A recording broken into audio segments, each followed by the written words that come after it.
ผมพายุลมหัวกุดครับกำลังก่อตัวครับผมที่นี่กาฬสินธุ์นะครับพายุครับเหมือนครับพี่น้องครับผมไปแล้วขี่ไปอีกดิเอาจับกล่องไทยทันเลยว่ะ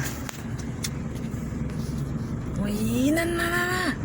มาคลิปนี้นะครับกดติดตามกดซับสไครต์นะครับพี่น้อง